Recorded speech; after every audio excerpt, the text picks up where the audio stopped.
So this is meeting number 1626.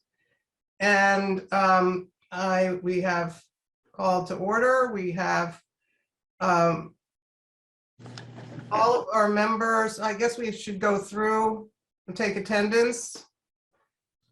Let's see, Art. You there? Oh, there you are. I see you. Okay. Jeff, I saw you. James, I see you. Danelle is absent. Laura. I see.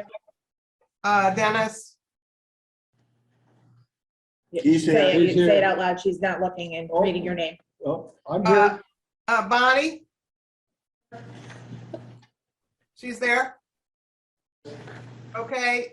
Kara, I see on the screen. I'm here and Nancy is here. Okay.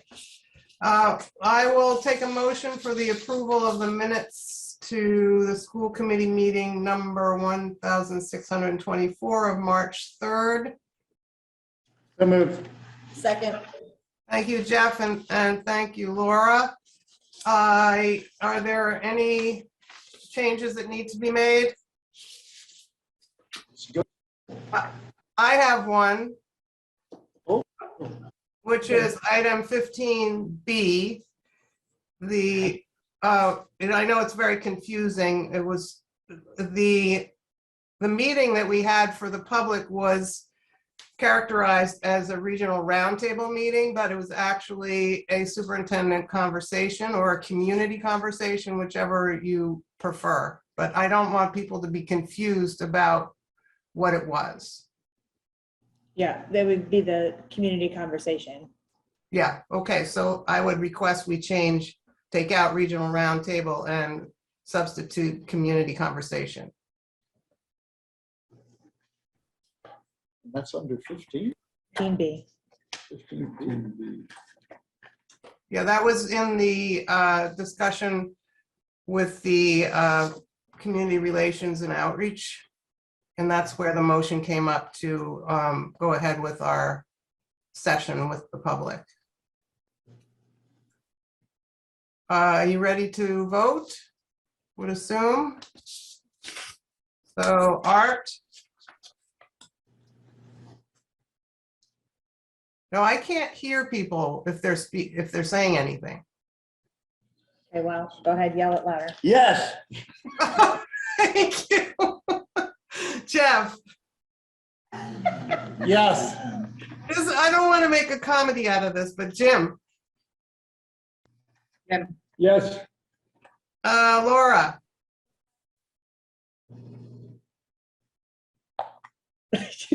Yes. Okay, Dennis. Again. Yes. Okay, Bonnie. Yes. Kara. Yes. Jane, yes, and Nancy. I'm wondering whether it's going to be better if somebody in-house does the vote count. So you don't have to be shouting. Art, I deputize you to do that. All right. All right. Awesome. You might want to make a list. Yourself adept. Yeah. Yeah, well, you only have 2 people on the screen, so if you go around the room and get those members, and then it's Kara and I, who are the leftovers out here in the virtual world. I'll take a motion to approve the minutes of the public hearing of March 3rd. So moved. Second. All right, that was Jeff and Laura again. Any amendments to those minutes?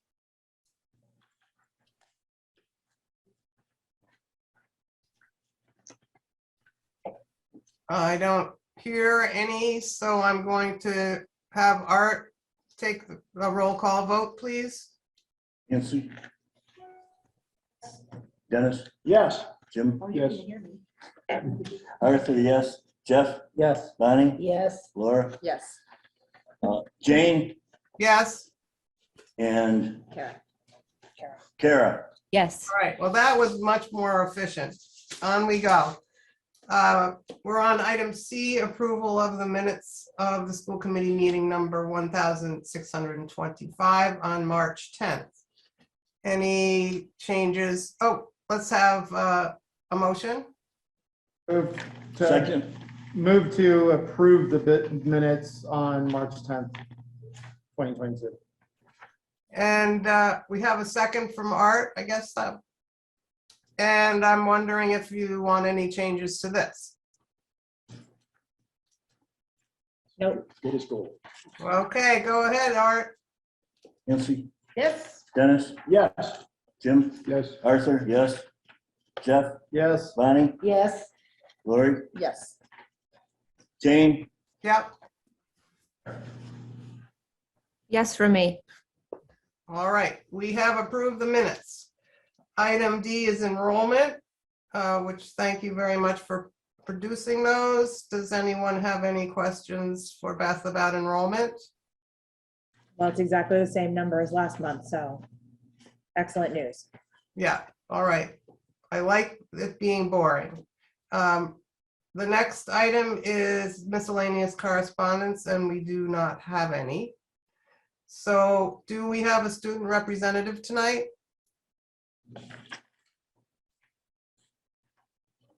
She's trying to find somebody. Oh, don't look panicked. Don't look panicked. I'm not sure that we have one tonight. Okay, and how about a student spotlight? Well, Anybody out in where's Mr. practice Miller? that we can just grab? So we did have a student spotlight, but maybe we'll be postponing that because Mr. Miller was going to be giving us that spotlight. So that's okay. We'll just do it next time. Okay, thank you.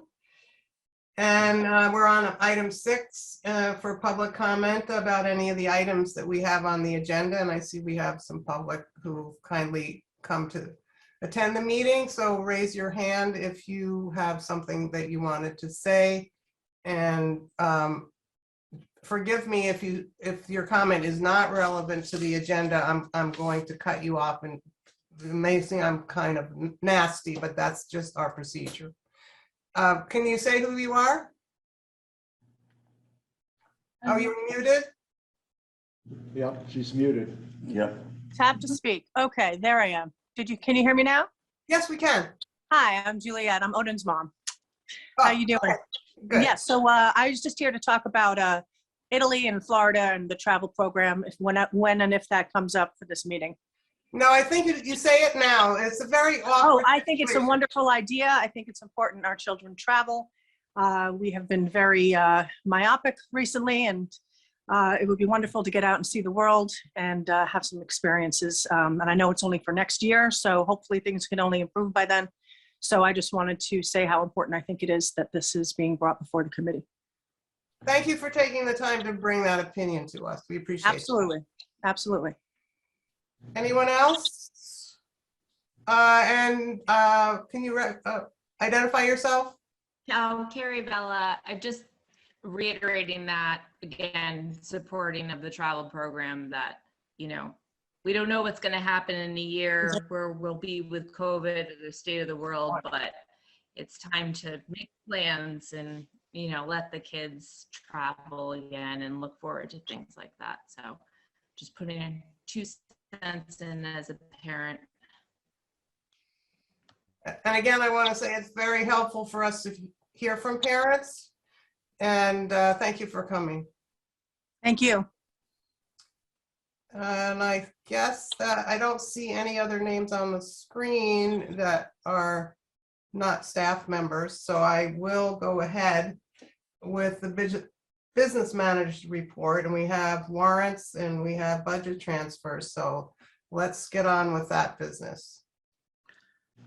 Okay, so I have I guess the first step would be the warrant report. We have a few warrants on here. The first one is a manual warrant. Typically, manual warrants are items like taxes, state and federal taxes, some Berkshire County retirements. That makes up the majority of the manual warrant. When we move to the vendor warrants, number 1502, most of that is special ed tuition. sometimes the special ed tuition bills come in bunches. In this particular case, we got about 7 months worth of bills in 1 month.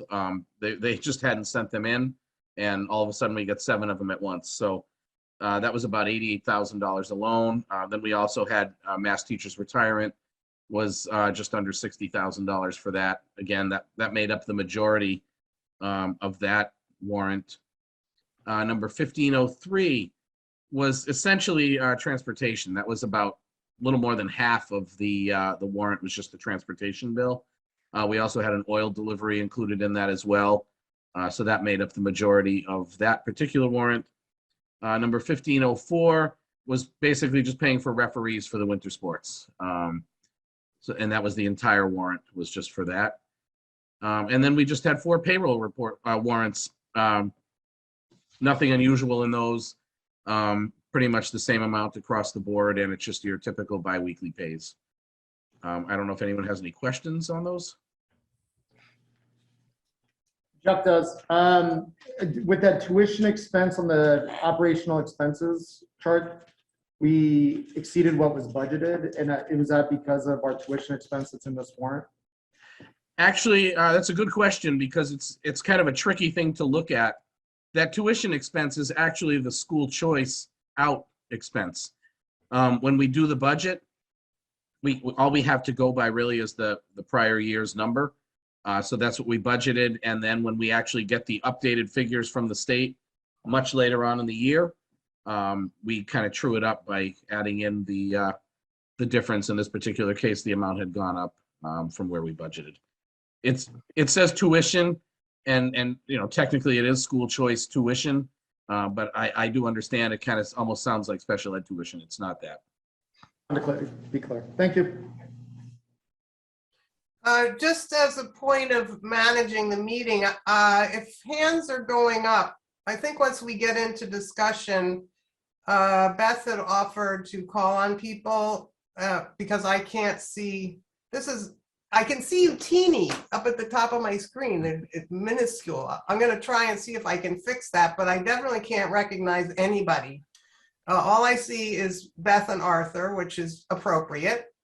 And but I don't want you all to feel like I'm slighting you.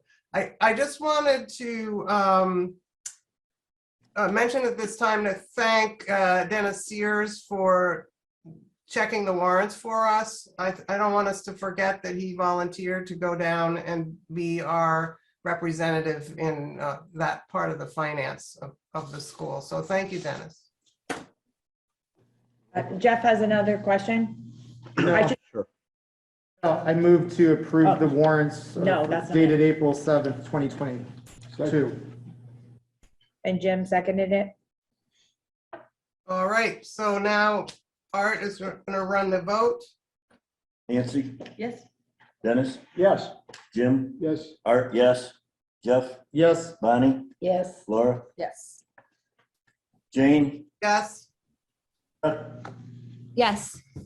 All right, and now we're on, were there any, I don't think there were grants and gifts. We're going down to the budget transfers now. Yeah, we had no budget transfers this time period. Either we did have the expense report that we're giving to you guys on a somewhat quarterly basis. So this is just the updated expense report. I think last quarter was really the only time that you guys had seen this report. It's a relatively new report that we prepare for you, but it kind of just gives a picture of where we are at this point in time. And as you can see, if you just look across the board, we're about a little more than halfway through the school year. I mean, it sounds like March 31st, we're actually 3/4 of the way through, but a lot of the expenses don't actually, start until September. But then we also have items like teacher salaries that continue through next summer. So you can't just look and say, oh, we're way under 75%. We're going to have extra money there, because it does continue for 4 more paychecks over the summer as well. So it's a little bit tough to gauge, but as you can see, with the exception of that school choice tuition expense, all of the other items at this point in time are under budget and are really standing in pretty good shape. I don't know if anybody has any questions on this, but I'll be glad to answer them. Oh, Bonnie? Yeah, I was just looking at the tuition expense. So that's the fact that school choice is outgoing more than it's incoming. And with it showing the negative, almost 50,000, where do you get the money to handle that expense for the rest of the year?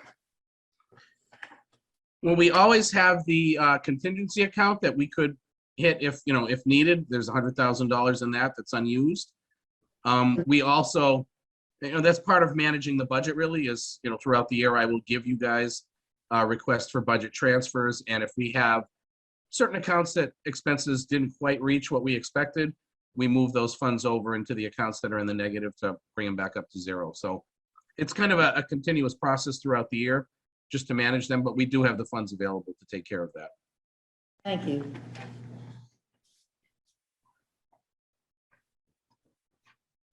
All right. Thank you very much for providing that.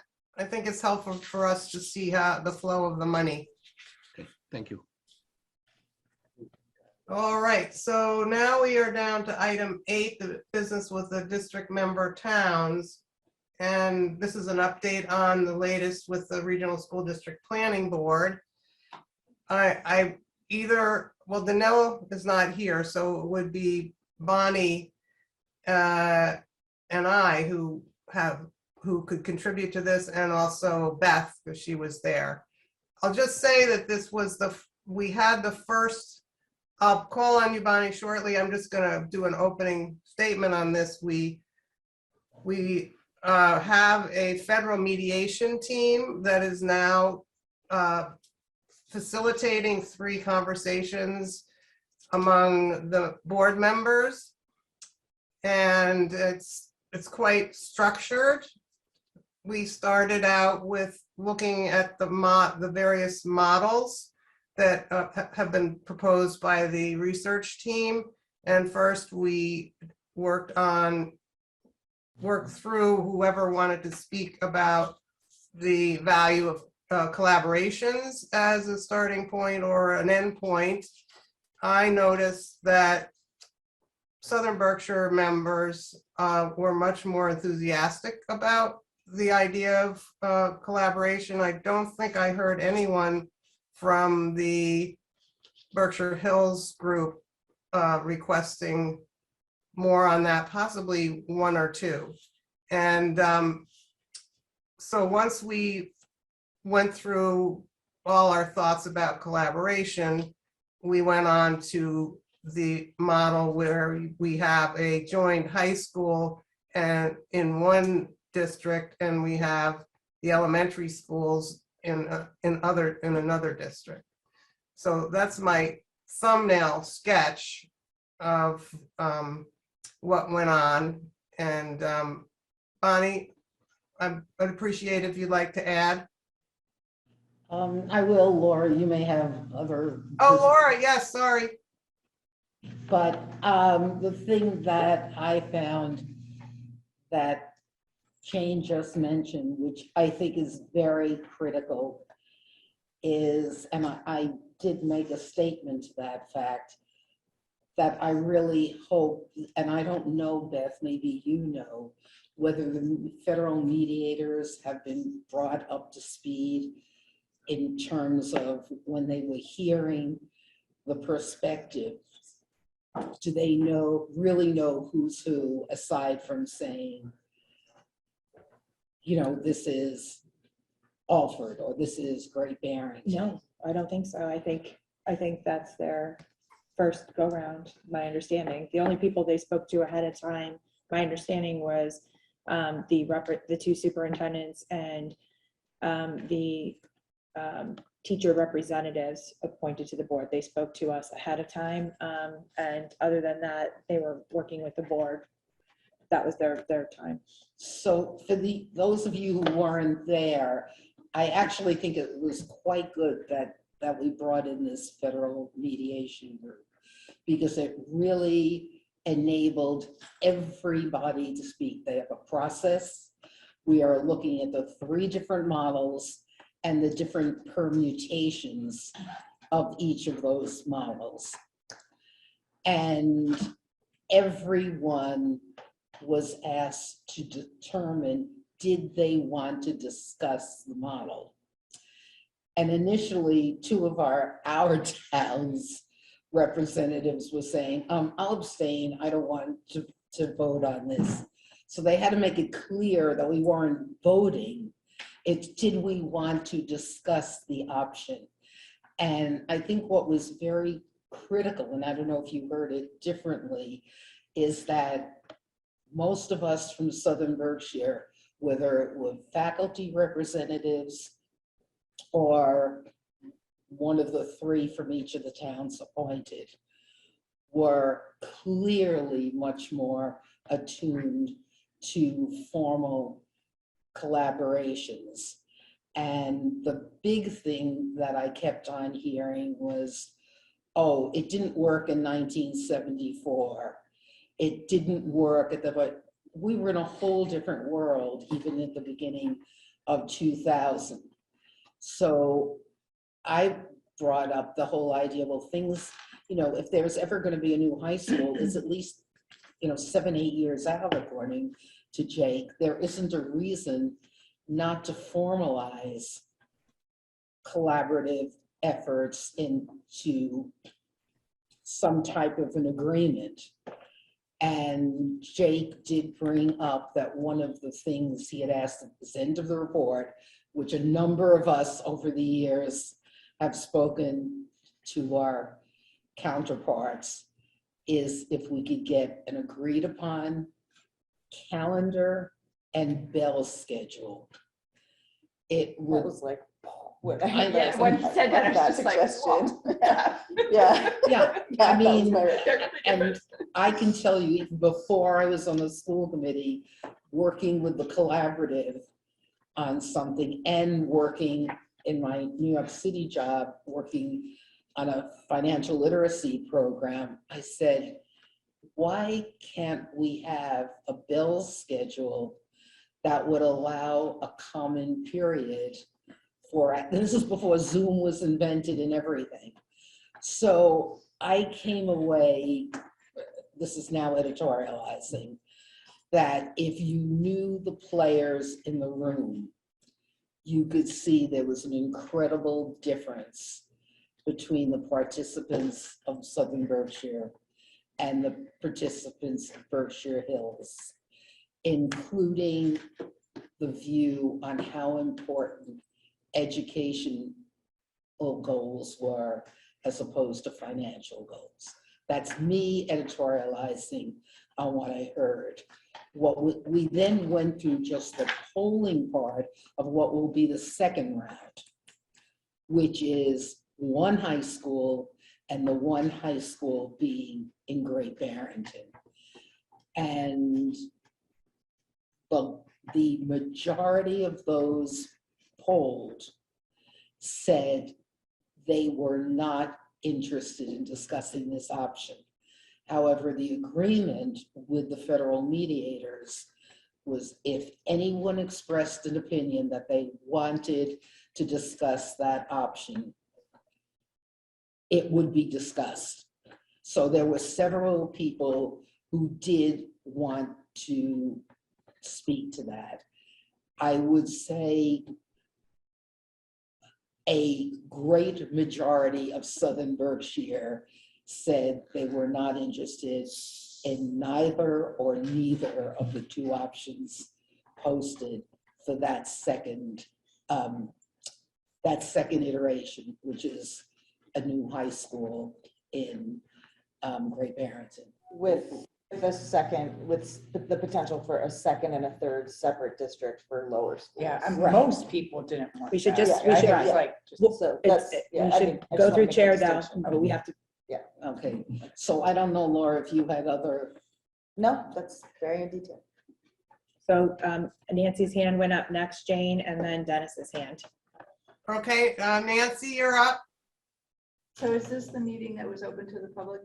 With everybody? Yes. Yeah, so one of the things coming in from the outside, sort of, I mean, I've been following the trajectory over the last couple of years, but actually coming in now looking for specific information. I think the thing that struck me about the mediator's presentation was that it, to me, fairly spoke to the needs and concerns of Southern Berkshire, as well as to what some of the plans were. And I really felt, after especially having read some of the discordant concepts and conceptualizations, I felt like I came away with at least a framework from which to see where the discussion's going. And I think also too, I really appreciated the degree to which the mediator was being a mediator and setting the framework for mediation. What a concept. Thanks, Nancy. Dennis? I was just kind of curious, I'm obviously fairly familiar with what Jake and company, what their backgrounds were. What were the backgrounds of the mediators, for example? Were they educators? Were they mediators? Or They are mediators. It comes out of the federal executive branch. right? Bonnie, can I just insert here that one of them has had experience mediating educational situations in Western Mass. So I think both of them have had mediation experience in education, but they're not trained educators. What I was going to finish by saying is one actually did a lot of work out of Albany, has been responsible for activities in this Northeast, including dealing with educational issues. And I totally have to say, I second what he said. We really had to listen to each other. And I think given the questions that they asked, they are really playing the role of mediating, not leading us in a certain direction. But it's very interesting to see what's being revealed. There will be 2 more sessions, next Tuesday and the Tuesday afterwards. Those are going to be public? So again, public, again, 5:30 to 7:30. I am going to assume that the next 2 will wind up being a lot more heated. But I just want to add here that we are strapped, those people who want to watch, and even those people on the board have these very weighty documents to wade through over 100 pages. And it is a big challenge to stay on top of whatever information has been collected. And one of our issues is to possibly ask for additional information and maybe work from the subcommittee. So the public does not get to speak, but you can send your questions in and then they will be addressed. But it's great to listen so you can see what the dynamic is. do you want me to send forward to you the invite? Yeah, that'd be great. Laura, your hand is up. Recognizing the point that there are 2 different levels. Yeah, no, I was there for the last one. So Okay, yeah, so, definitely send but it, just right. for others who might want to sign And where do the on. questions, yeah, I think it should be sent out. And then where do the questions get sent?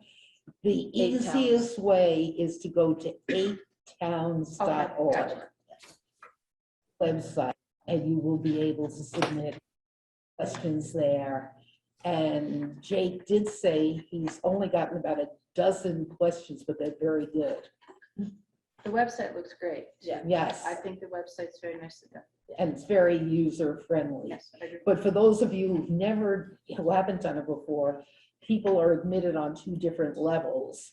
So the 24 of us, the superintendents, and the union representatives are considered panelists. So you will see us, anybody else who comes on comes on as a participant. And last week, the chair, Lucy Prashker, declared that there would not be time for any public comment. And that's why it was suggested that anybody who wanted to make comment or had questions should do it through atowns.org. The other thing too that was interesting to me was that it was decided to just have you guys be who was listed as participants. Panelists. Panelists rather, that so that our names, those of us who were the visitors, were not included in the list. Right, so you don't know who else is there. You have to do is click on, instead of panelists, participants, I could see everybody who was there. Oh, good, okay. That's great. Thank you. Laura has her hand up. Just one, next two meetings are actually the 12th and the 26th, both at 5:30. We aren't meeting during that vacation week, which is the night, which would have fallen on the 19th. Thank you, I'm sorry. Right. Thank you for clarifying that. Good. All right, anything else? All right, so my chairman's report, I have two things to say. One is that I was incredibly, oh, I see Bonnie, you're waving.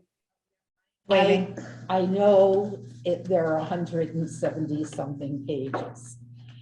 But given the comment, Nancy, that you made, it really behooves all of us to read, especially if you're an insomniac, you know. Okay. Yeah, we do have to do our homework or else we only have ourselves to blame if we don't stay up to date. Under atowns.org, go to resources. And you will see final report and recommendations. I can send you a link, Nancy. right I now, sent it because to you myself. our last meeting. Yeah, well, I'll send it again. I mean, it's always nice to have it handy. Everybody Yes, last you time, did. so, And Go I to the actually have actual it here report. now to see it. oh no, I sent the law. Okay, Another law, right? yeah. Okay, sorry, Jane. That's okay. It's, I wish I were there, but you don't want my cold, so I'm doing you all a favor. I have two things to say. One is that I was incredibly impressed with our Mount Everett musical that I went to last weekend, I think, or the weekend before, I can't remember, but with our small group of kids, they are so mighty. A seventh grader took over the stage in such a magnificent way. I got goose pimples because we used to have a relationship with the Barrington Stage Company, and this play was premiered on our stage by a professional company. And I would say that our kids were extremely professional. I'm really excited about the health of our performing arts program. It's really wonderful to see.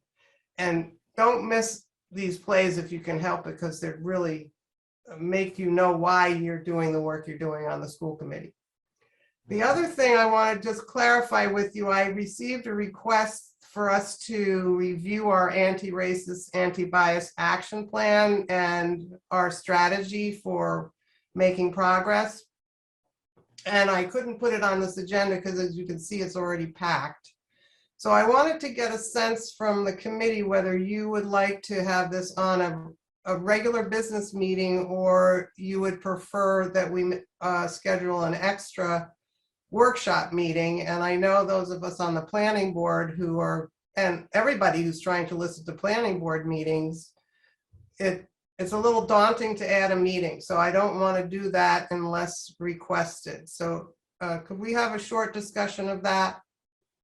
Jeff has his hand up. Okay, Jeff? Be of an unpopular opinion, but I would request a special meeting just on this, because I think it's a weighty issue and we need to get tangible actions.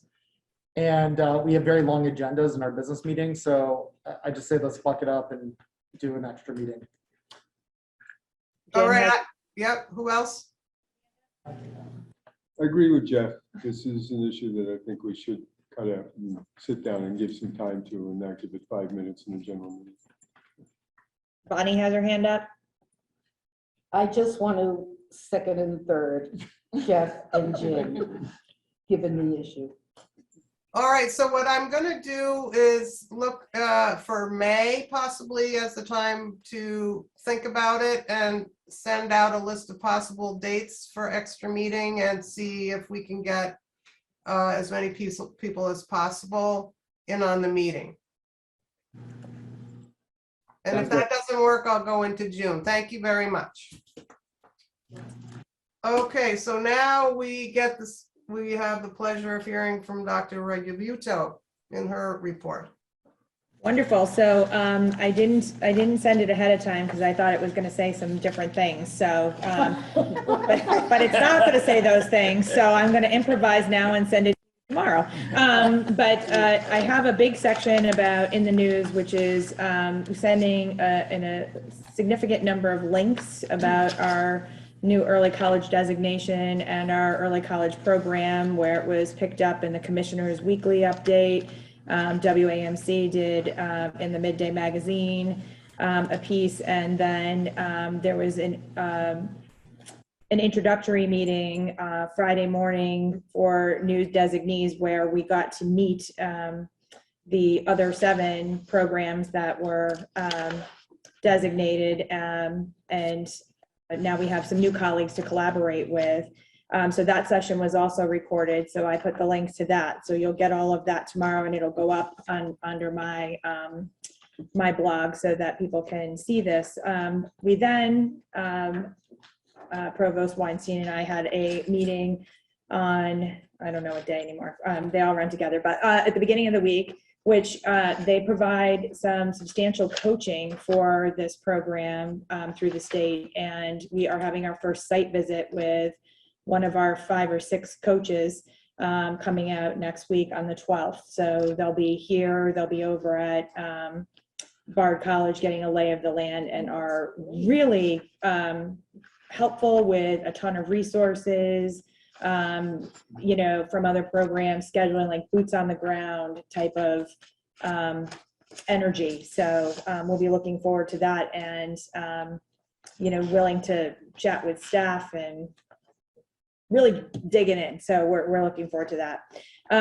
Last Friday, I had the pleasure of submitting our Student Opportunities Act amendment, which was a requirement of the state that was due Friday, April 1st, and I slid it right in there under the deadline, which gives an update on what we're doing with the funds that we received. And we have really stuck to our plan that we had presented, which really is almost a carbon copy of our strategy for district improvement. We had 4 areas that we were focusing on, which was supporting educators to implement high quality aligned curriculum, the early college programs, monitoring success with outcome metrics and targets, and engaging all families, all things that we've been actively working on. So the districts are expected to get feedback from the state on their amendments the week of May 16th through the 20th. June 17th is the date that we would have to submit any required or optional changes to the plan, and then DESE will publicly post them, which they did last time, on their website on or before June 30th. So we'll be looking forward to that. I just put a note in here, I'm sure it will be part of the community outreach and advocacy section, that we're working on our budget flyer to be mailed to every home in the district. So we're currently working on that. We had the excess and deficiency fund certified. It came in at 845,202, or we were just under the 5% cap of our operating and capital budget at 4.95%, which is wonderfully healthy. However, we committed $700,000 of that money to help to the budget for FY23 to help suppress assessments. So we've been doing this very regularly because we understand the importance of being as fiscally responsible and partners with our member towns in making the budget as affordable as possible. So We could have had up to 5% of the operating and capital budget. All regional school districts are allowed that, which would have been $889,728. Right now, if things stay as they are, we will be having about $145,000 or approximately 1.7% in the reserve. So that's my report for now, and I'm happy to answer any questions if anybody has any. Can you repeat again what we were certified at? Yes, so we can pretend that we had it in there for 5 minutes. 845,000, 202,000. Thank you. I just want to say that I have got a new view now, so I can actually see you all at the same time. So if you raise your hand, I can actually call on you. I'm quite excited about that. Hi, I see. Charles waved to me. At the table, do you see Bonnie's hand up? Yes, I do. Would you like to acknowledge that? Bonnie. I know, I forgot the question.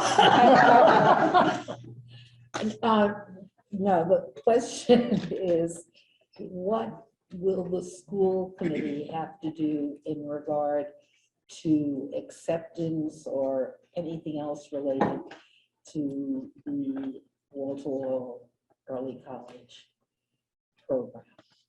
Because if it changes programming, Dennis taught me it has to come to us. Well, it did come to you. So when John was here, Right, that's he, preliminary. so that, but that was basic, MOA of what we're going to do. that's So all you'll we see, have to do. that's all we have to do at this point. And then there will be ongoing updates, obviously, throughout the years, because it's a 4-year at least process. There will be site visits, so they'll probably come. And but as far as where we are, we don't have to do anything additional at this What point. information has been put out into our community? That's what you'll see. I'll show you all the links and all the different, the only thing that we're working on currently is with our communications team, is a like trifold kind of brochure. I didn't ask the right question. I'm sorry. What, because I know all of those things, what do our parents and students and faculty know in terms of impact for the coming year?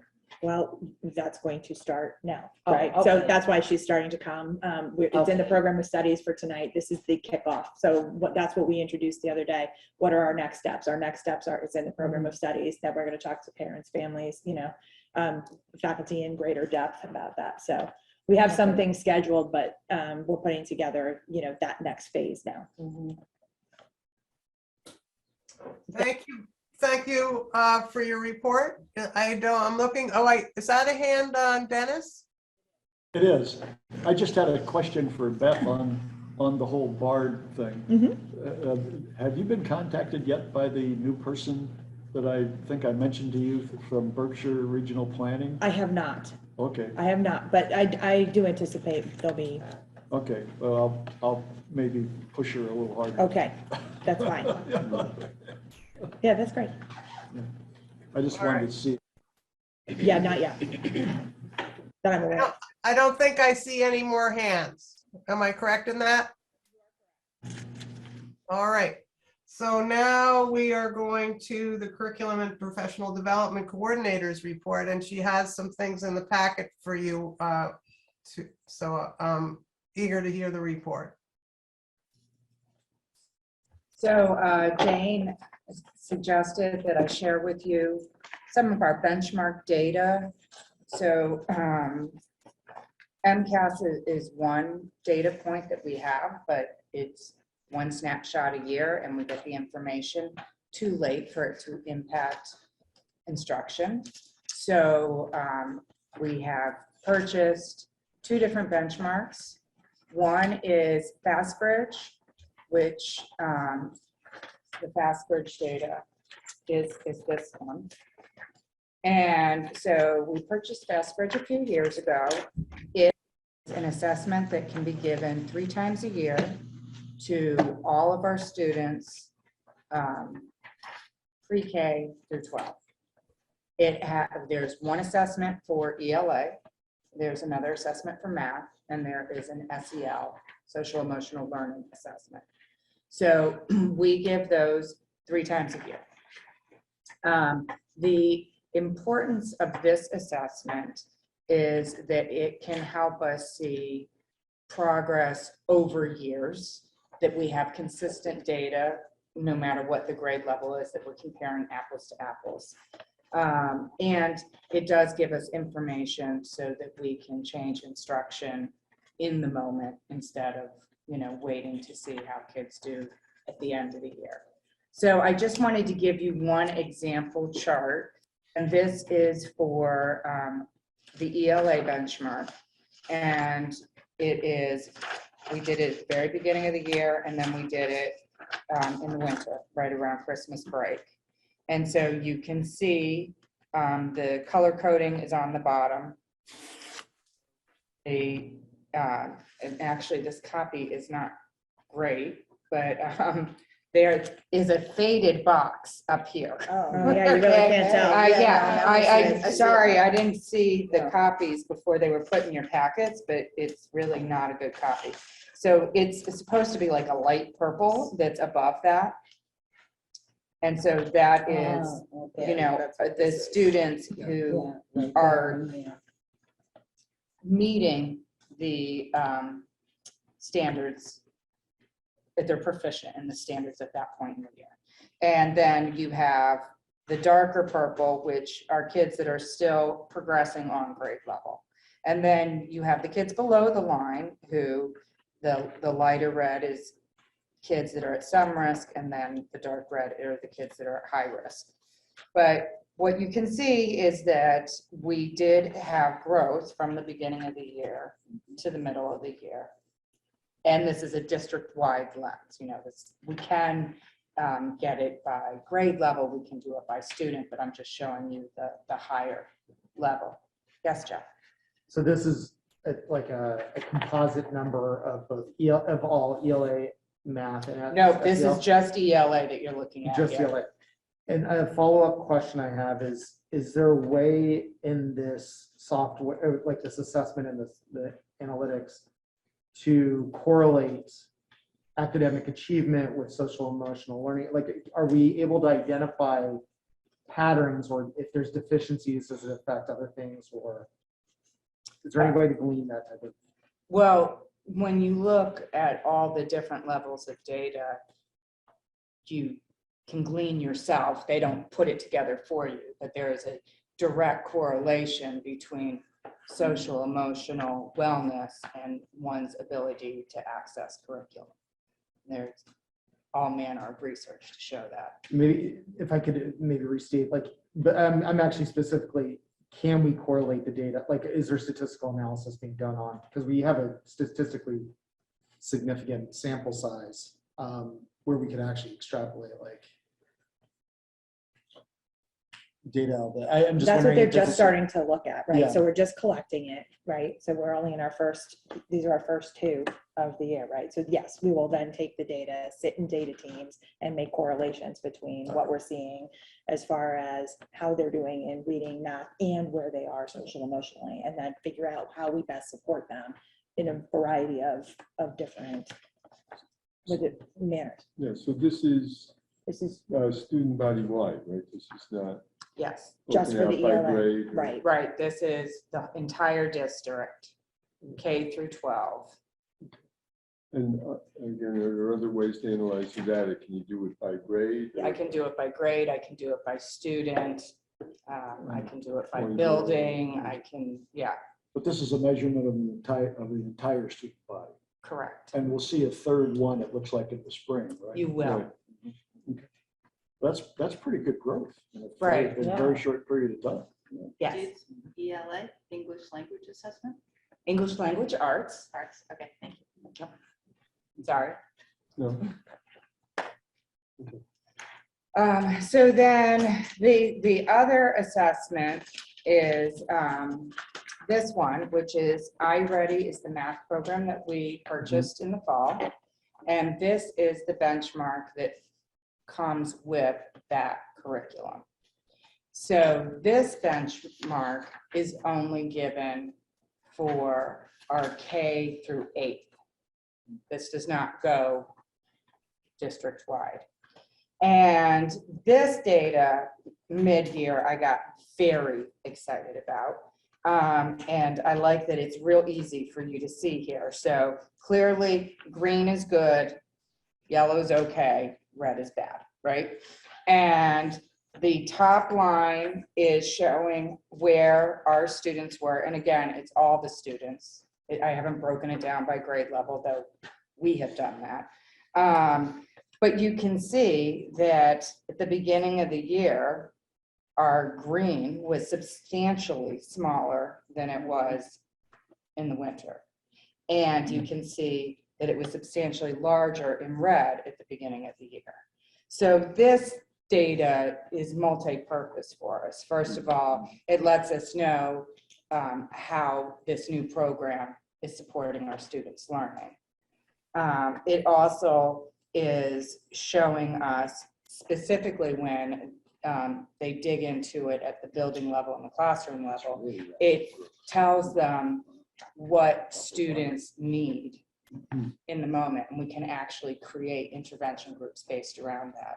So it's because it's such targeted information that we're able to see this kind of huge growth. Yes. This is awesome. Earlier on, the plan coming into the school year was about not remediation, but accelerated learning, to making sure that everybody's kind of racing to get back up to level, that it's not. It was like just-in-time teaching. Yeah. So in not saying, oh, we have to teach them half of first grade because we essentially had half the time last year and they're in second grade. Instead, it was, we're going to teach second grade standards, but through our assessments, we're going to see what do they need in the moment to learn in order to be able to access this standard, right? So if we see in the moment that the kids are weak in understanding numbers 1 through 5, and our standard is to move to 1 through 10, we know that right before we start teaching that next level, we're going to do a reteach to make it so they're ready to access it. Is there any way to benchmark the data that we're collecting with other schools coming out of, kind of emerging again out of COVID, to kind of see, are we above standard, or like, are we above average? Are we? So with this one, this is actually a nationally normed one. So once I get to the end of the year, I can, through them, have them run that information for us to see how are we doing compared to the entire country coming out of COVID. Great. And so that's one of the pluses to this one, that it's not even just comparing us to our own state, but it's comparing us to the entire country. This one is just for us. Yeah. This is just in-house. How did you wind up that in the winter, there are about 80 more students than at the start of the year? How did we end up with more students? Well, we found that at the beginning of the year, getting every student to take all the assessments wasn't as successful as later on, because we had still a lot of inconsistent attendance at the beginning of the year, with people being fearful of sending their kids to school. And, we tried to get everybody to make up the assessments as best we could. But I think that what you're going to see now that we're out of that is there's going to be a lot more consistency in our numbers. And the second part of my question is, how is it shared with the faculty and acted upon in terms of staff development? So they have data team meetings where they look at their actual data, so for the students in their classroom, and they receive professional development from the companies that do the various assessments, so that they know exactly how to be looking and where to find the information they want. You know, so that they know how to find, all right, 50% of my kids in my class did not perform well on this standard. And so with this program, they even have resources where they can go in and they will say, here are the lessons you need to teach in order to build back. Right. 2 questions. Sure. Well, I don't know who went for, okay, Nancy. go ahead. I've been asking a lot of questions. Oh, go ahead. No, Nancy, you should go. Yeah. I've been asking. Yeah, so 2 questions. One, does this kind of data, especially as you now basically getting the kids up to speed, to grade level speed, keeping them at grade level, Right. basically review work, or review. Is this data that will help for planning for future, God forbid, curricular disasters? So that as a district or as a region, we're more prepared for how to either keep the kids engaged in school and or keep the fix-it piece of it, because particularly with the internet disparities, there are plenty of us who we can't even get we now have fiber optic, for those of us with DSL, there's no way that we could have run our kids through, and plenty of other student families that don't even have that. Yeah. So does this start to give you information about how to reintegrate the grade levels? Back to grade level? Does that make sense? I think this is more about moving your individual students now than it is about, I think we have a lot of lessons learned from the pandemic as far as how to make sure, right, our systems are ready for us to support all kids to the best of our ability, but I think this is more specific to our own students, where they're at and how you're making that. But I also think it does help us make or evaluate how our curriculum that we picked is working. And do we need to make some additions, subtraction supplements to that, I would say.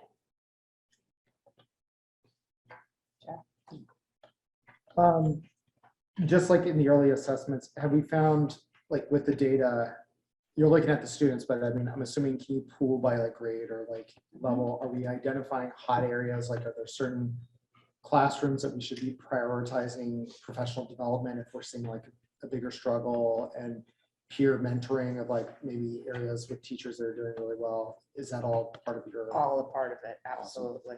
Okay, thank you.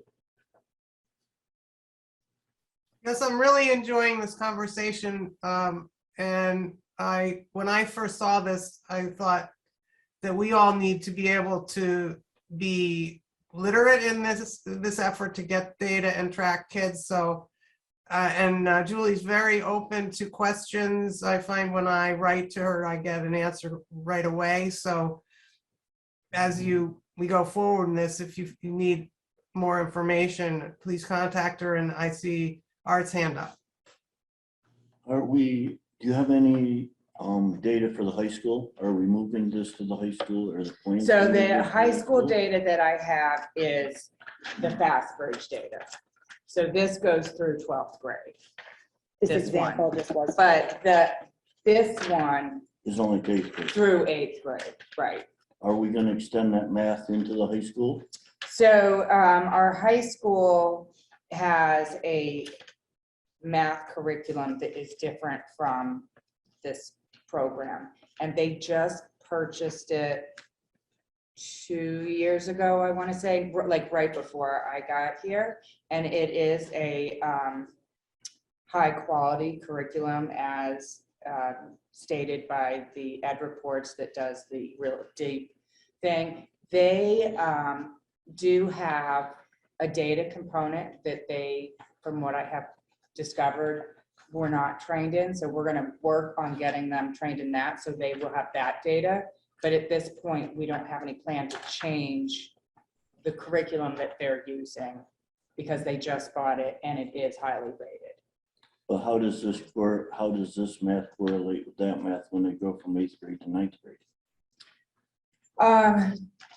It should be one and the same. I mean, it's not, they're compatible. So K to 8th grade for math, what you're really looking for is building math number sense and the ability to problem solve and the ability to manipulate numbers mentally, and to really be a problem solver of anything. That you should be able to have a real world problem presented to you, and you shouldn't need an algorithm but you should be able to use all the background knowledge you have from your math world experiences to be able to solve that. And that's what high school level teachers need kids to come to them with in order to be successful in algebra, geometry, trigonometry, because the barrier that we have nationally when kids get to those higher level maths,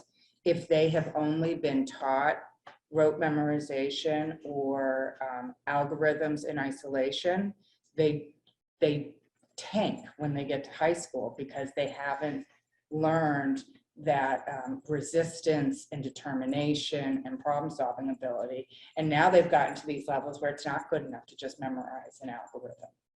So this whole concept of the way we're doing math from pre-K even to 8th grade should set us up for far greater success at the higher level math classes. Does that answer the question? I kind of was. Yeah. Okay. Okay. Because I've always been in trouble previous years with math from 8th grade to high school, not being the same enough to, it's like learning all over again when you get to 9th grade. Yes, and that should not be. Ever. So we are working on it. Okay. All right.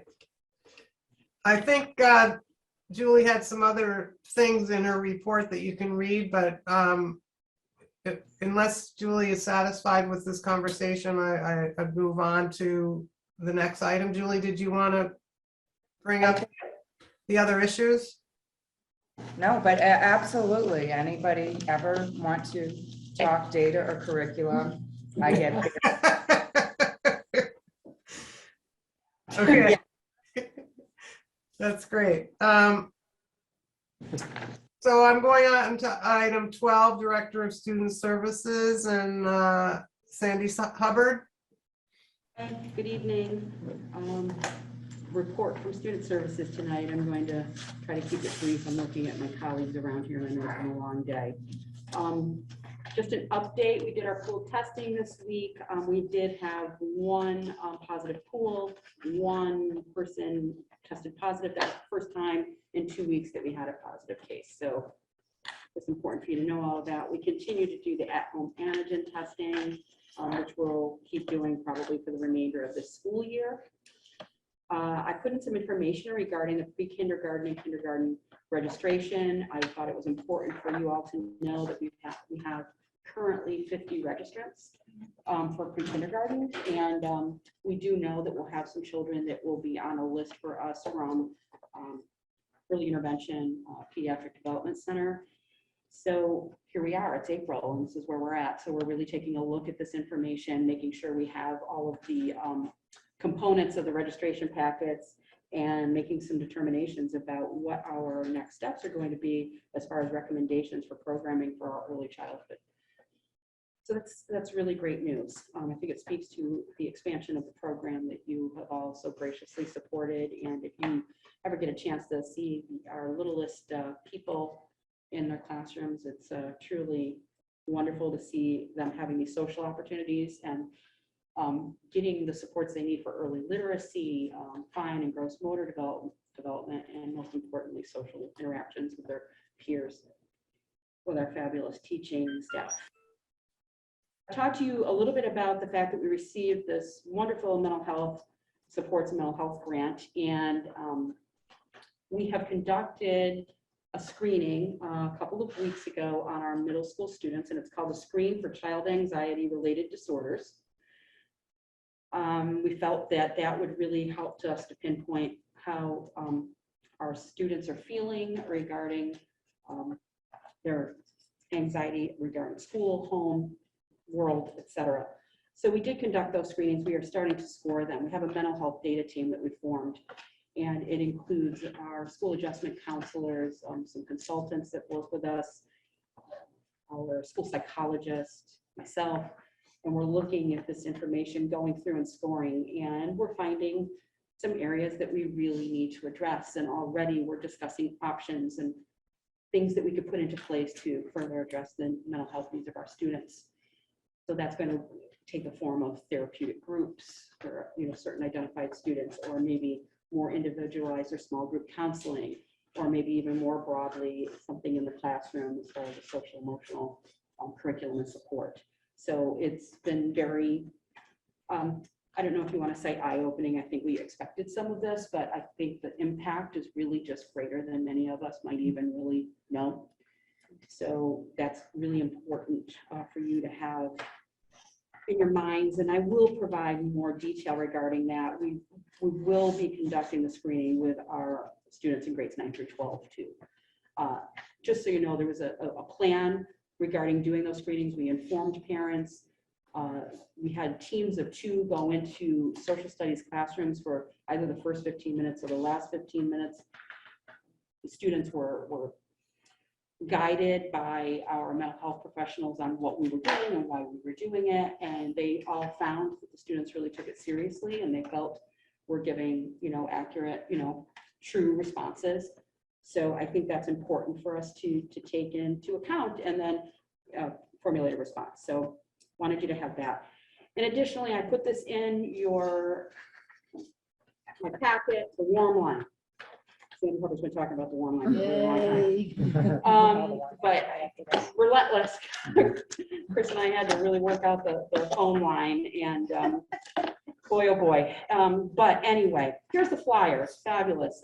Thank you to Carrie Giordano for helping to make this and put it into Spanish and all of that.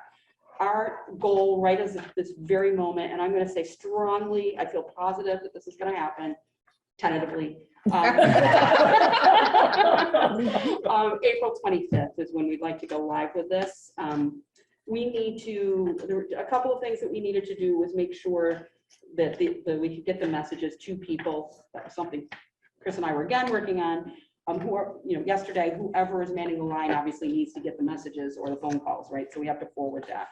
So we finalized that. We want to get these out, and our plan is to distribute these to all families with the children, grades pre-K to 5, and to put it on the website and communicate that effectively for our older students who might never give this to anybody at home.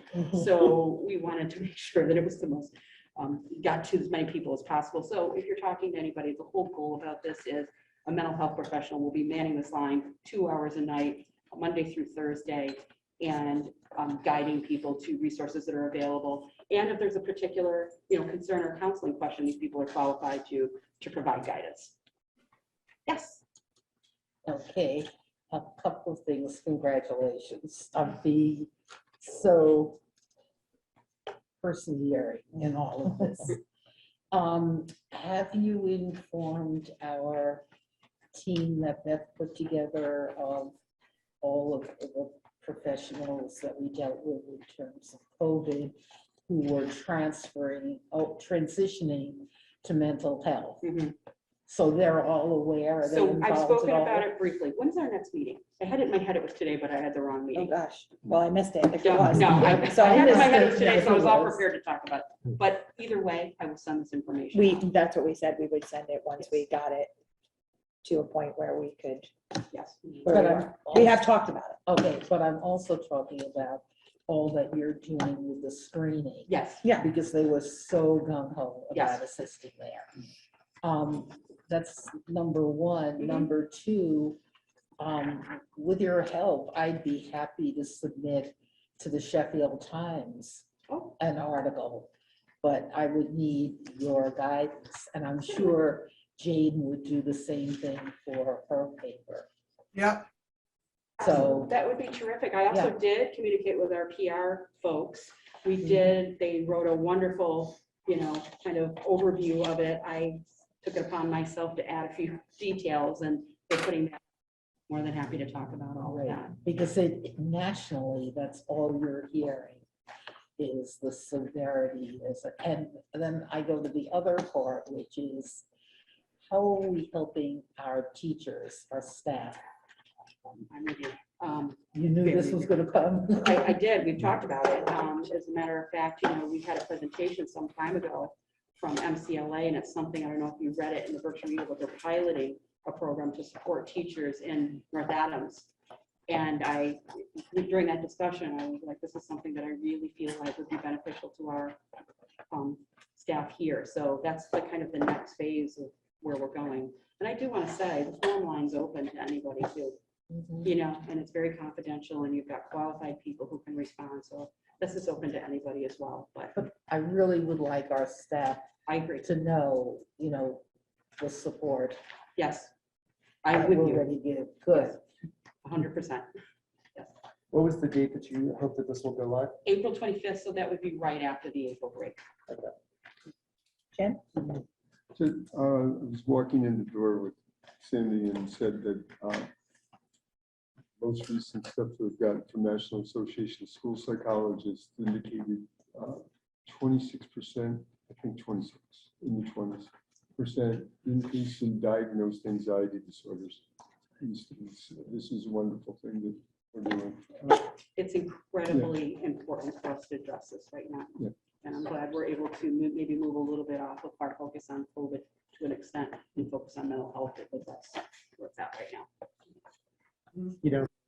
How do we measure and effectiveness? Is there a plan in place to understand utilization, and how do we improve it? Do we need to expand hours? Do we need to look for additional funding? Yes. All that jazz. What's the plan for that to So- analyze? So, there's twofold here. Okay, we want to take the data that we're gathering here from our students and look at what we can do and offer regarding tier 1, 2, and 3 supports. I have already, we've written a grant. We've added counseling supports within that grant. Part of that grant, by the way, and I don't know if I've ever mentioned this before, is professional development for our teachers. I don't know if I've mentioned that, which is to take place this summer.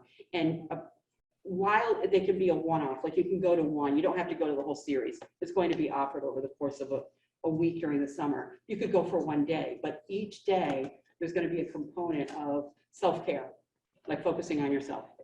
Great. Dr. Steve Hoff is going to help lead that. So he's agreed to do. Wonderful. So that, I forgot to mention that, that's a part of the grant. But we're going to take that data, and we're also going to be tracking this data. How many calls? What are the calls about? We're going to categorize this.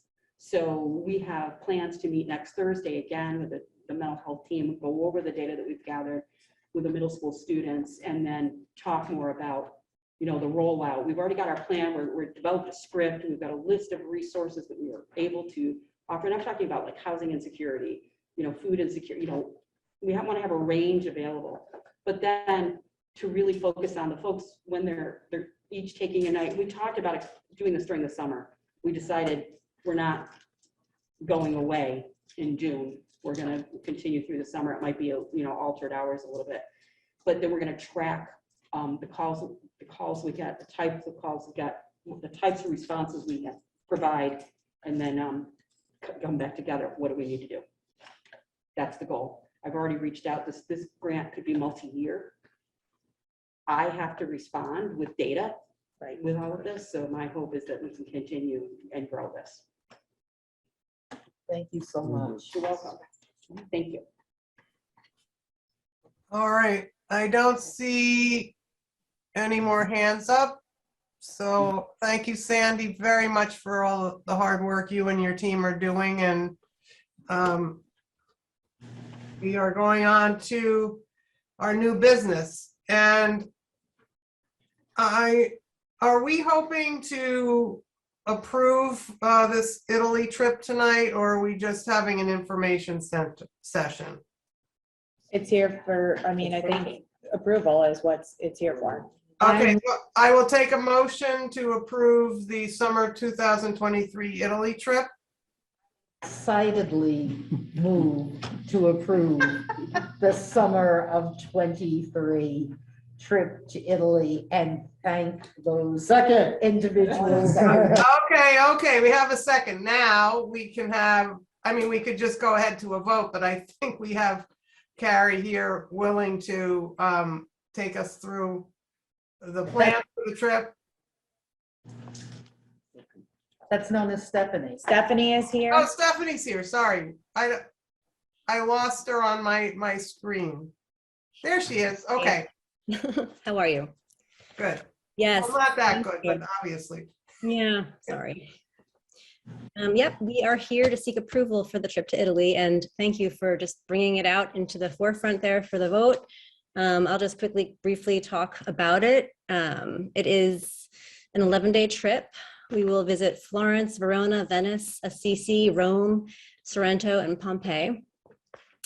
The trip costs $3,900. We are doing our best to begin fundraising, and a lot of the trip will be some of the trip will be supplemented by the fundraising money, and we've also received an Eagle Fund grant.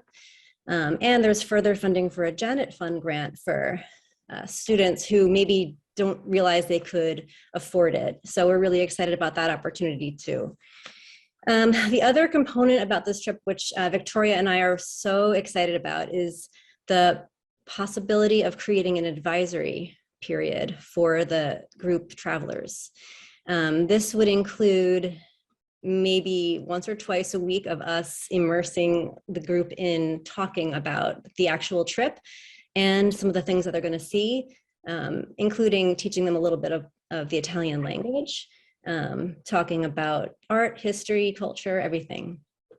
It's going to really prepare them, and we're going to be able to get to know the kids ahead of time, and they're going to be comfortable with each other, which is so important on an international trip. So yeah, we couldn't be more excited. And I'm happy to answer any questions. All right, so Yep. I have to go back to my screen where I can see people. So Jeff has his hand up. Okay, Jeff? Can you hear me, Stephanie and Victoria? So this is really cool. Glad that we're getting back to this. You tickled me by when you said advisory period. Is this like is this going to be required? And is this a way to kind of talk about cultural sensitivity and being an appropriate guest in a country? And excellent. Yeah, a big part of the Global Ed program is teaching kids to be global ambassadors and global citizens. So if we take students out of the country, we have expectations for them. And it's really hard to prepare them when we don't see them for more than a few meetings before the trip. But if we're able to create an advisory period where we can enroll students in our classes and we can co-teach it, we'll really be able to prepare them mentally and in every other way for what to expect and how to behave and what they can get, and to get the most out of it, really. This is not affiliated with like what you're doing, but I was a beneficiary of doing volunteer work in high school internationally. And I think part of what was really good was the prep going into the trips that really gave people like me a very clear focus on what our presence would mean, both good and bad, and to be able to do this. And it was one of the biggest life lessons I ever learned, and I carried with me. So I think this is awesome.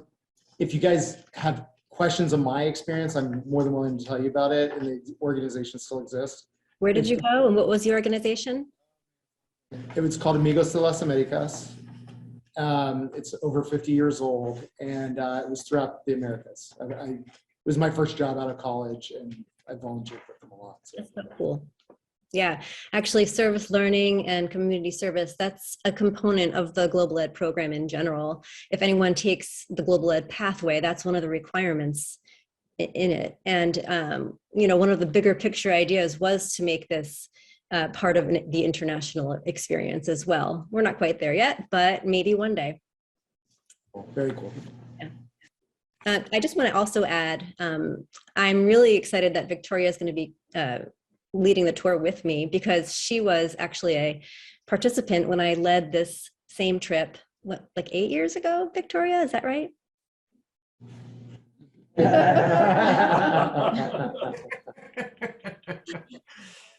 I don't know. But however, I do just want to jump in very quickly, not to take any more time. That trip, I never saw myself as a global traveler, and I clearly love my home. I grew up in Mount Everett. I came back for a reason. But that trip inspired me to head back to one spot in particular that I loved and studied abroad in college. And then that trip cemented my desire to pursue a career in education, because I taught English to Italian students. So you'll never know the students you'll tap into when you get them on these types of trips, and the amount of growth that can come from just 11 days. It's astounding. All right, thank you. Any other hands up? I can't, No. all right, I think we are ready to take a vote on this trip. So I'm sorry. Beth, if you could talk loud, I'm gonna let Art do this because now my heads are teeny again. No, I was just going to say Art has a question before you vote. Oh, okay, yeah. School, correct? We're not going with any other school districts? The way these trips work is the way they keep the cost so low actually is these are consolidated trips. So they basically group you with other schools to fill a bus, so to speak. So that said, our group right now is up to 25 people. So it's quite large. I don't know if we'll be paired with anybody else. And we could also choose the option of making it a private tour as well, but that would be an additional couple $100. So that's not something that I've brought up yet to the group, and it would have to be 100% consensus in a private vote type of thing. So the answer is yes, we will be with other districts, but we don't know who until we get there.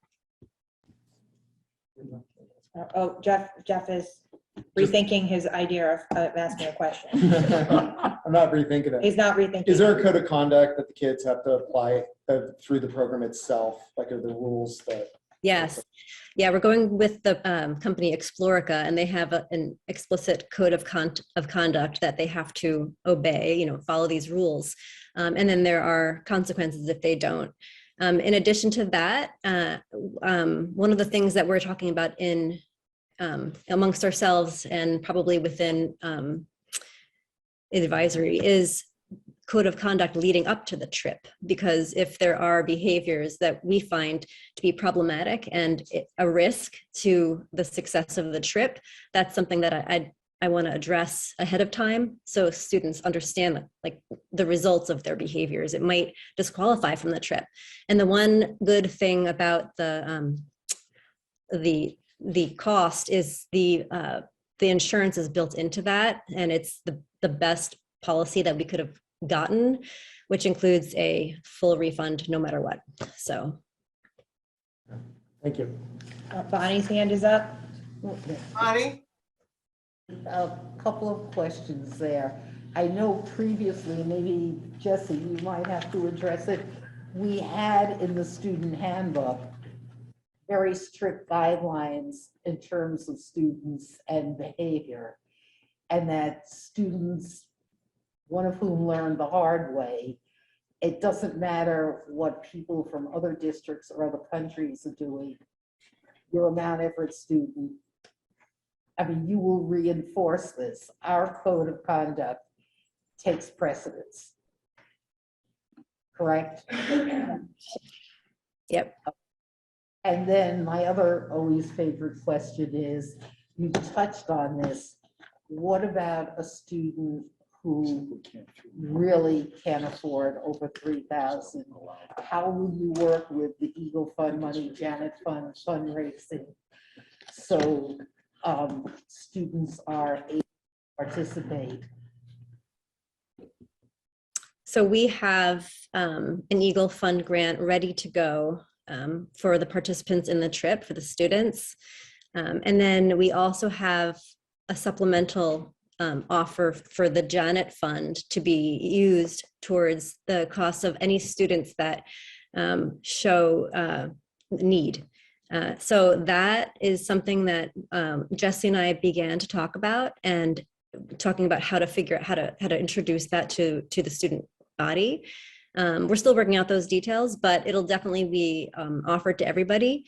And depending on how many students are interested, we are going to figure out how to disperse the funds. Okay, at one point a few years ago, we discussed the idea when a trip is that far in advance that you could start building your own account for each student.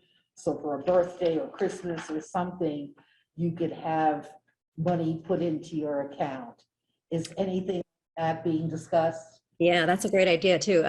Yeah, through Explorica, they offer those types of budget programs, and students have already began doing some of that personal fundraising for themselves.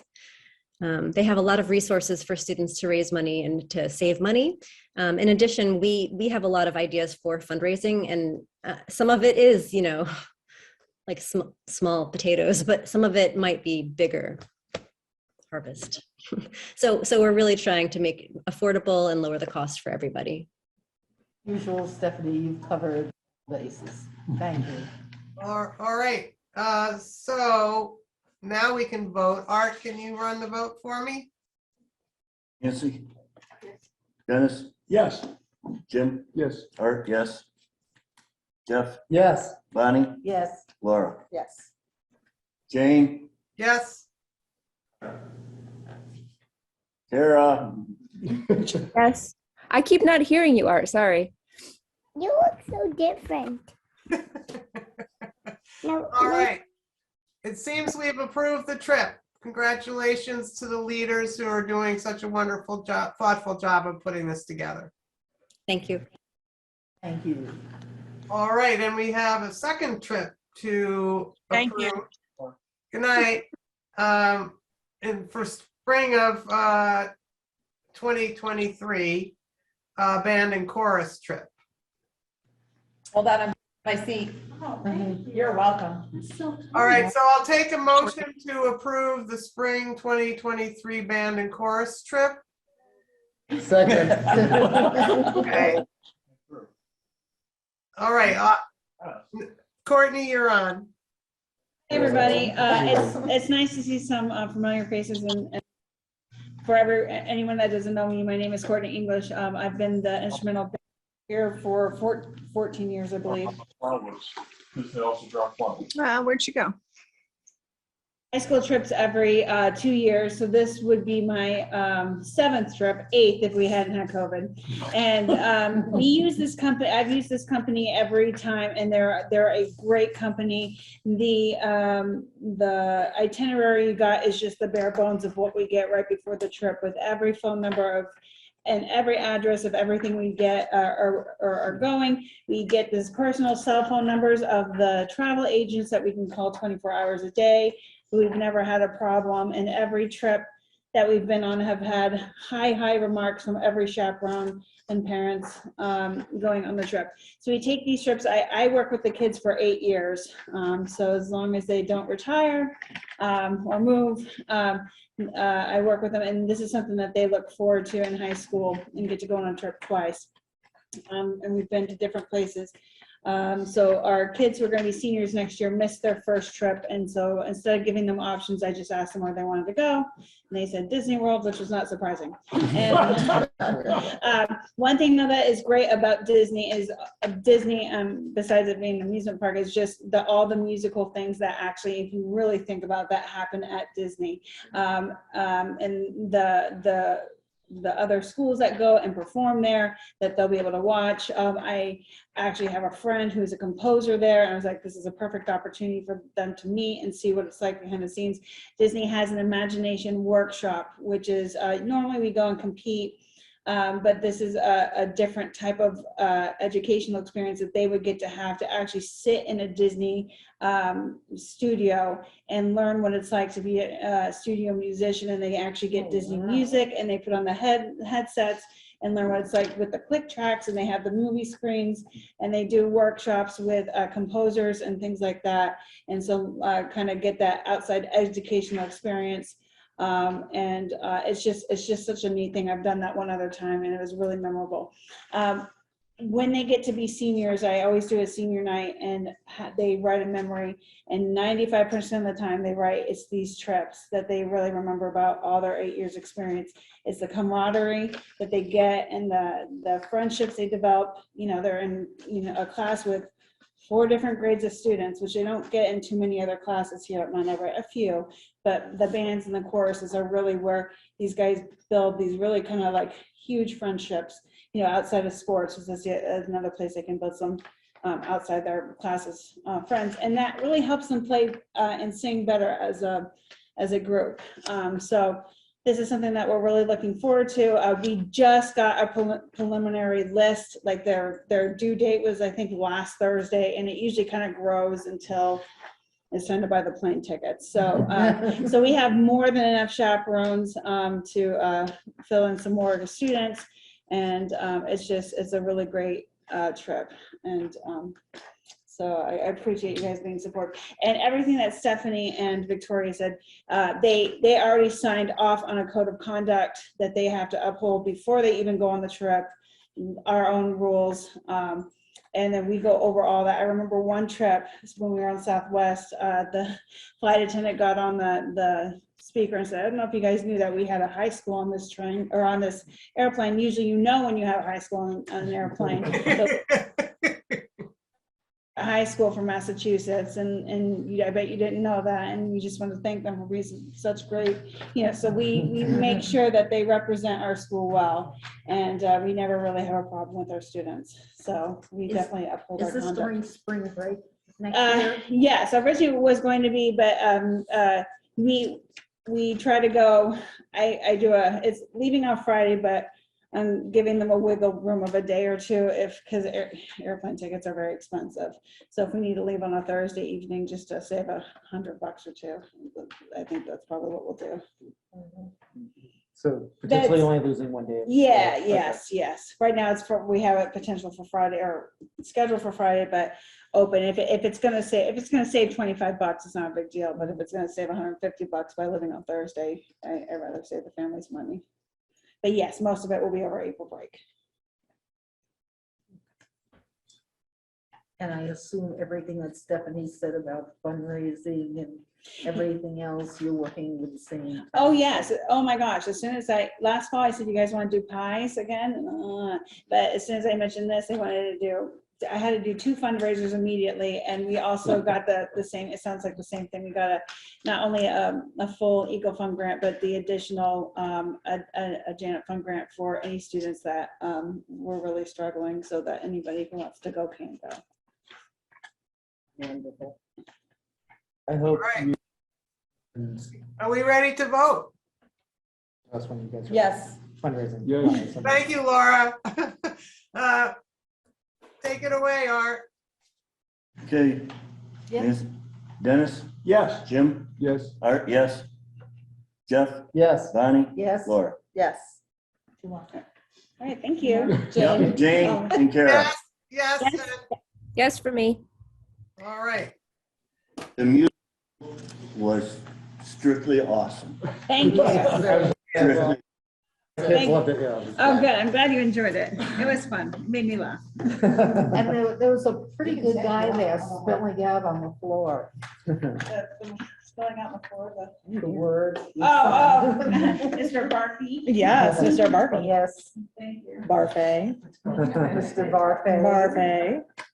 All right, going on to 13C, I'll take a motion to approve of the 22-23 Mount Everett Regional Program of Studies. So moved. Second. All right, does anybody have any questions for Jesse or Beth or Julie? I'm not sure who are. Okay, here comes Jesse to. I just can't resist a comment. I noticed that we even have this year the Bard College stuff in the back. Yeah, we did some work to the Oh, program yeah. of studies. That's great. Added, I think, 8 pages at the end with more of a comprehensive explanation that's of, great. of the early college. Thank you. Yeah, I think it'll be helpful for parents Mhm. to understand. I think most of our parents are pretty much aware Right. that kids have been able to take classes. But this gives a lot more information about what the program looks like. And so we felt the best way to do this was we have a little paragraph in the beginning, which says, please see the end pages for the full explanation. We got some help from our PR partners to look over the program of studies.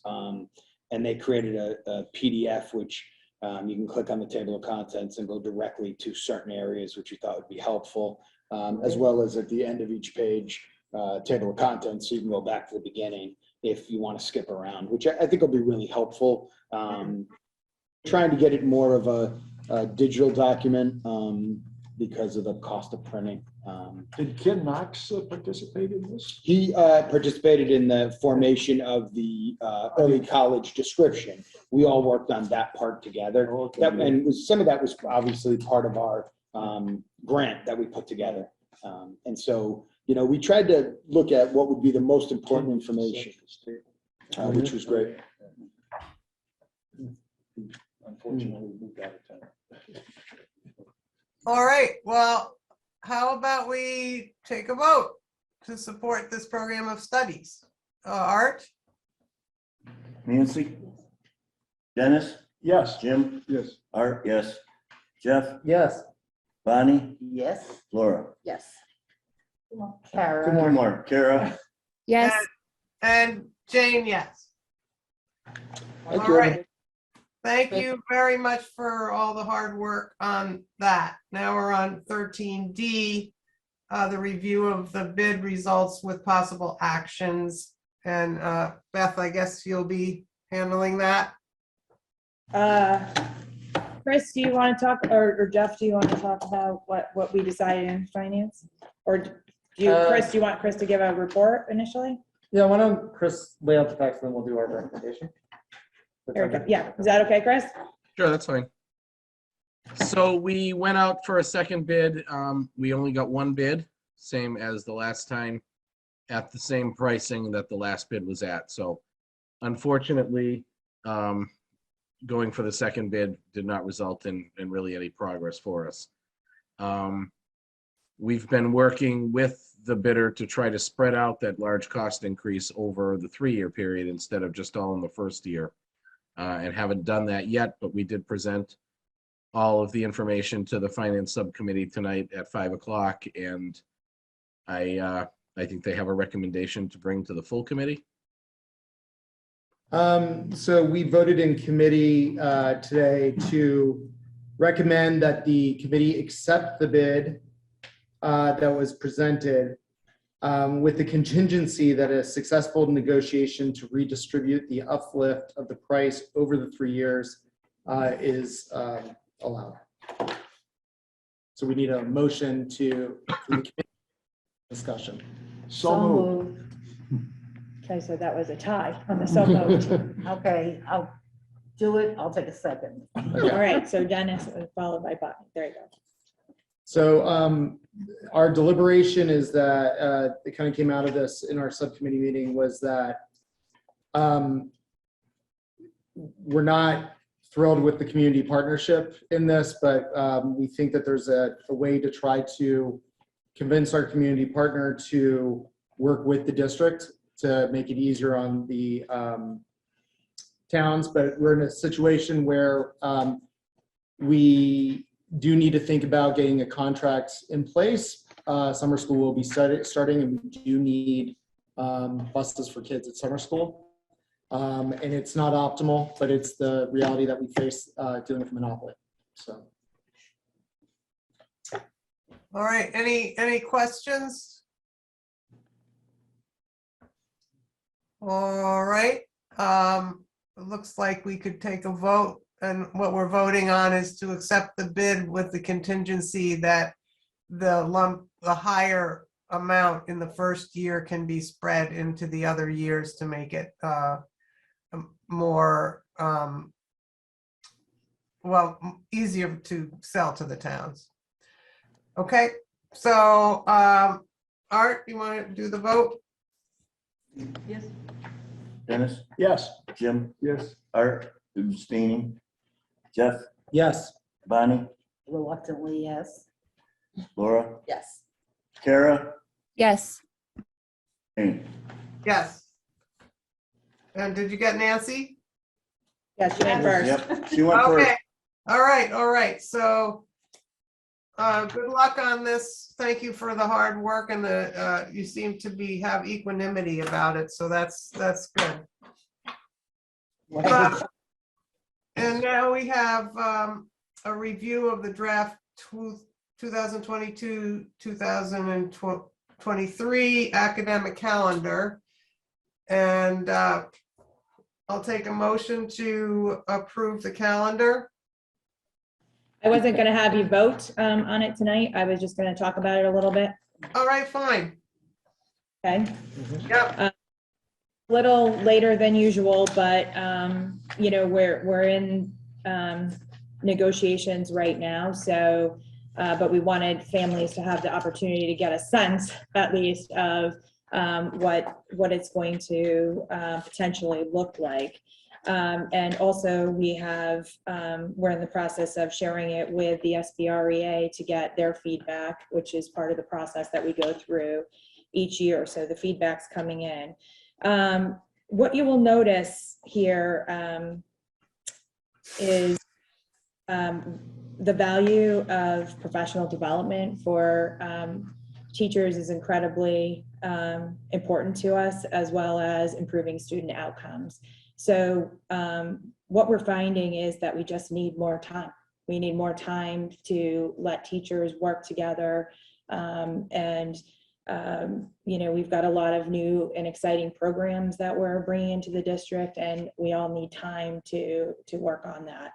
So what you'll see is a kind of a little bit of a different take on professional development, meaning that we're trying to put the time that we've been using from our faculty meetings and meetings during the day and lumping them in to, you know, back to back with professional development half days, pretty much one a month where we could fit them in. So it is an increase in half days, but it allows us to deliver the professional development in one day and give the teachers the entire focused amount of time to you know, work together collaboratively on whatever the initiatives are that they want. And you can see from the information that Julie presented or the work that Sandy's doing that time is incredibly important for us to meet students' needs, the teachers' needs. They talked about that in all of the meetings that I had with individual groups of teachers, and you know, I think this is a good way to get more time. With that said, we understand that half days are a challenge for families, and we are working to maybe do some grant funding or working with community partners to provide after school care for families so that we can add these days, but we can still have students here at school so that families don't have to make other arrangements. But it's that important that we think we should do that. So that is the caveat with which I ask the committee to consider approving this when we get ready to do that. Couple questions. So first off, I'm noticing that the faculty days are mostly middle of the week this time as opposed to the end of the week. Are you getting feedback from the faculty that it's too much to do it on a Friday, or is it? We just feel that it's more productive to be midweek, and like I said, backed up against what would already be their normal faculty and staff meetings, so that we can maximize that back-to-back time. Got it. And then I'm noticing like last year we did 2 days before school started with PD that we needed for the new math program and all that stuff. I'm assuming it was a success and you want to replicate it. And We always do at least 2 days. I would love to get more days, but we'll see what happens. And, as we go along, I mean, I will just say average across the state is, year long is 184, 185 days. Our calendar for teachers is 183. Our calendar for paraprofessionals right now is 181. So I always will want more. That's going to be, and I think honestly, some of our most successful times were, even in the pandemic when they gave us more time to work together in the beginning of the year before we brought, I think it's incredibly valuable time, but this is what tentatively it is now, and I don't want to hurt, any other, I think, in good faith, we're all talking about this, but I think just you can see the value that the collaborative time has on outcomes. So I think it's really important. I was a little bit apprehensive of like so many days. I know how important it is for the teachers, and like we're seeing it in the results and like the math data that we're seeing and the other like ESL and emotional data. So like there's an indication we need to do this. And like as a parent, like I want the teachers to be well equipped to do their job. I was nervous, and I know a lot of parents would be freaking out about this, but if we can really package the calendar and really work hard on those grants to do this, like I think it's win-win, and it's a really innovative way. So I appreciate you coming to this meeting thinking about that ahead of time, and I think it's exciting if we can make it all happen. So thank you. I do have a different calendar thing I want to talk to you about afterwards, but if we could, I don't know, I don't think we're planning on voting on this one because I want to wait to the feedback. Yeah, that's fine. So if I could indulge the committee, I don't do this very, oh. No, it's just a cursor. Yeah, it's a cursor, because I was going to say one of the things I think is important about what we do as administrators or leaders is listen to the faculty and staff. And the 15th, April 15th of this year is Good Friday, which I would say is a scheduled half day with professional development. And I think, COVID has gone on longer. There's just been a lot happening. And when we talk about supporting our faculty and staff and each other, people are tired. And so we had planned a very powerful professional development day. And I really want everybody to be ready to participate in that very fully. So I'm not sure it makes sense to try to do it on that day. Even though we all agreed to this, we did it a year ago, we agreed to it.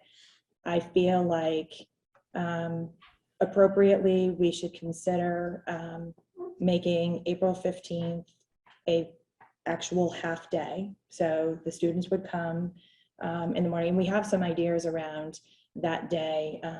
Actually, the administrative team had suggested that we really focus on some supports, some social emotional supports just on that morning, that whole day be about that for students. So we're thinking through that, but then it's a half day for everyone. We go into vacation. But what I would need to ask the committee is if they would consider putting a half day in on May 6th. So, I mean, is that the right? Yes, May 6th. So that we can do this important professional development, because as you can see, it is making a huge difference for kids and outcomes. And I think it's the right thing to do. As I said, I don't like to do it at this time, but I think it's important that we all consider what the faculty and staff needs, as well as families. Would that push out? It will not, because it's a half day counts, so it won't change the end date. Okay, so then do it this week, so. It's also the first To May night 6th. Passover, the 15th. Right, I'm asking the committee to consider changing May 6th to a half day. So that students will leave after lunch, and then the faculty and staff will do professional development on that day, as opposed to what we did on April 15th, as we had it scheduled for April 15th. So I'll entertain a motion to add May 6th as a half day for professional development. Second. All right.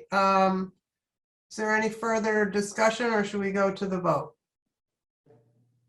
Just out of speaking on behalf of parents and everything, it's a major ask of families. But I acknowledge the burden it is on families, but we have to take care of our faculty. They're people too, they have families as well. And my heart goes out to everybody. It's been a hard year.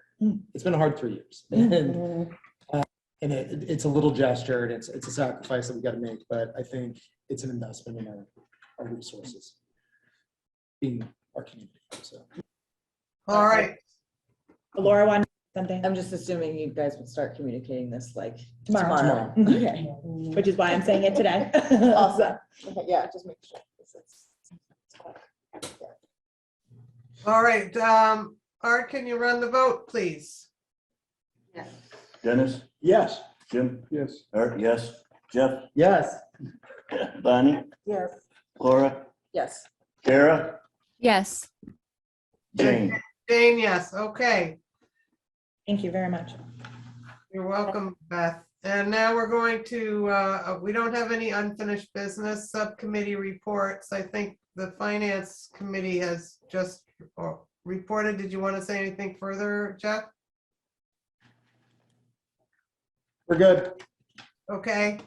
Laura, did you have something you wanted to say regarding the work on your committee?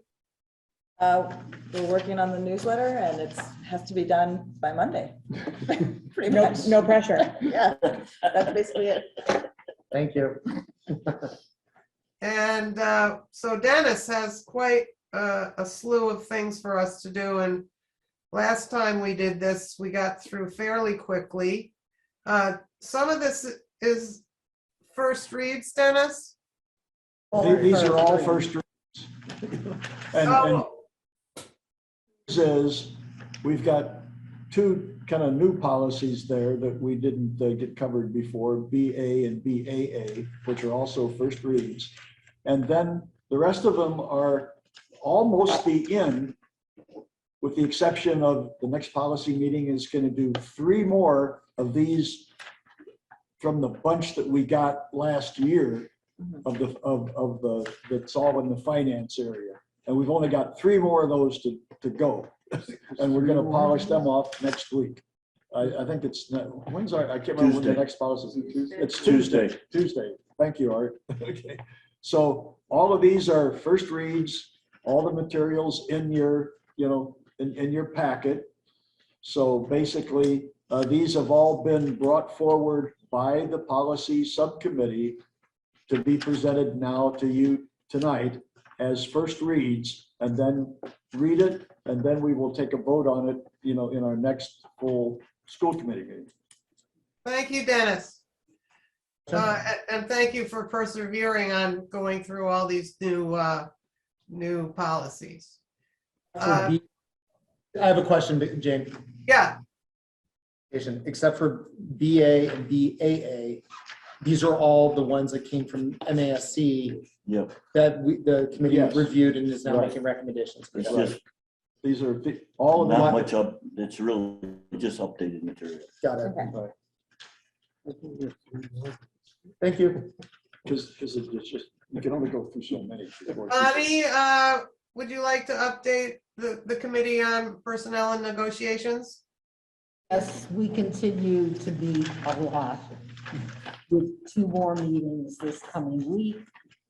And since everything, as I've said before, is executive session, that's about what I could say. We are persevering. Thank you. Anything, Beth?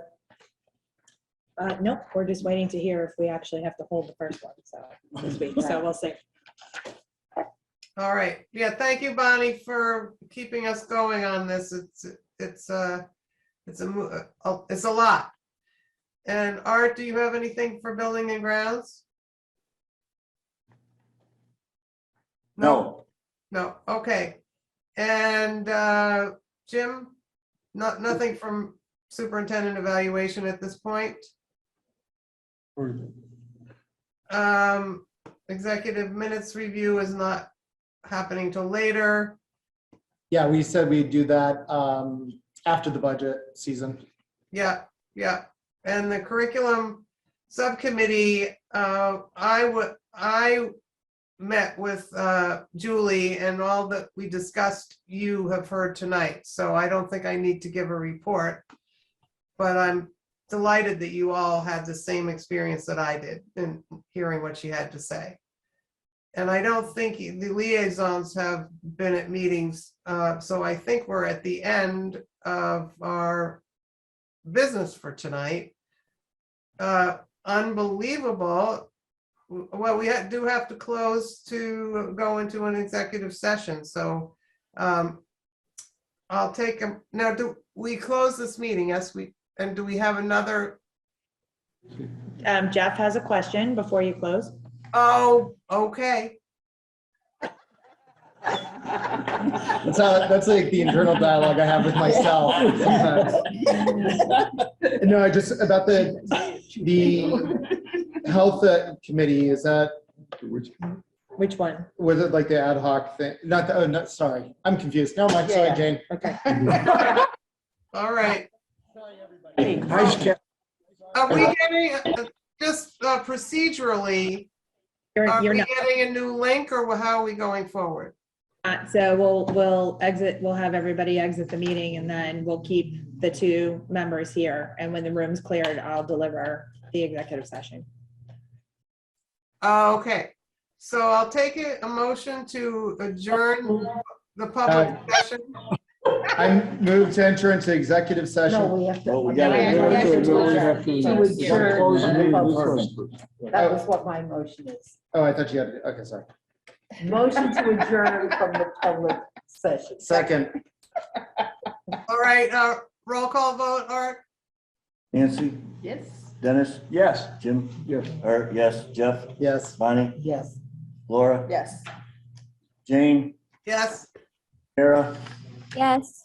All right, so we'll see you in a couple of minutes, and we're gonna get. Wait. Vote to go into. I motion to enter into executive session pursuant to MGL Chapter 30A, Section 21A3, Purpose 3, to discuss strategy with respect to litigation if an open meeting may have a detrimental effect on the litigating position of the public body, and the chair so declares, and not to reconvene in open session. Second. Roll call vote? Nancy, Yes. Dennis, Yes. Jim, Yes. Art, yes, Yes. Yes. Yes. Kara, Yes. Jane. Yes. Okay, so we'll just clear the room and we'll start in a few, okay?